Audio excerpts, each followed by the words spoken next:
Salut à tous, c'est Seb Guilleux pour Boomerang Evolution. Alors aujourd'hui je voulais vous présenter donc un boomerang de trick catch. Le trick catch c'est une épreuve de compétition destinée à faire des rattrapages à difficulté croissante, difficulté donc des figures imposées comme main gauche, main droite, deux mains sous la jambe, deux mains dans le dos.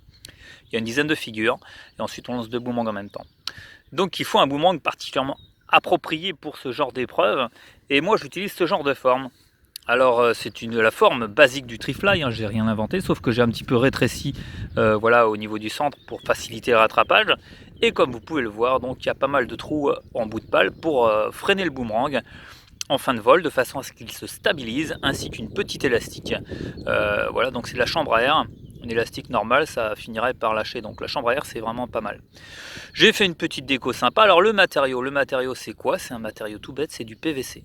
C'est pas du Polypro, c'est du PVC 2 mm. C'est très très fin, il n'y a quasiment pas de profil. Voyez.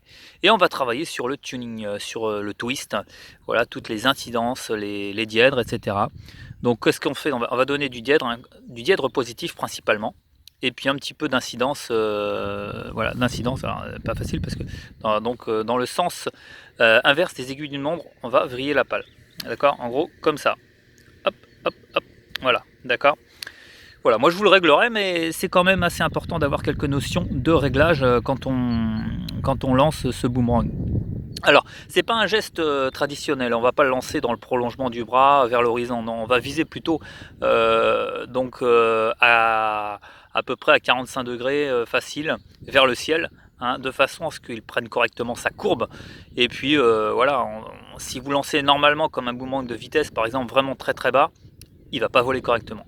Donc ce genre de trajectoire, il va prendre son ascendance et ensuite il va se stabiliser et puis il va donc descendre en cheminée, tout simplement, de façon à faciliter le rattrapage. Alors je vais essayer de vous le lancer. Alors j'ai le portable dans la main, je ne sais pas si ça va fonctionner. On va voir. Hop. Alors au moment du lancer, ça va certainement un petit peu être pas facile. On teste. Allez, c'est parti. Voilà, donc il est là-haut, il y a un petit peu de zef.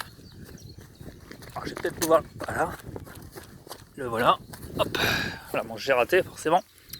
Vous avez une idée un petit peu de comment ça fonctionne. Je vais recommencer. Voilà, donc on se positionne pareil au niveau du vent, un petit peu à droite du vent. Et puis donc, c'est parti, on lance très haut.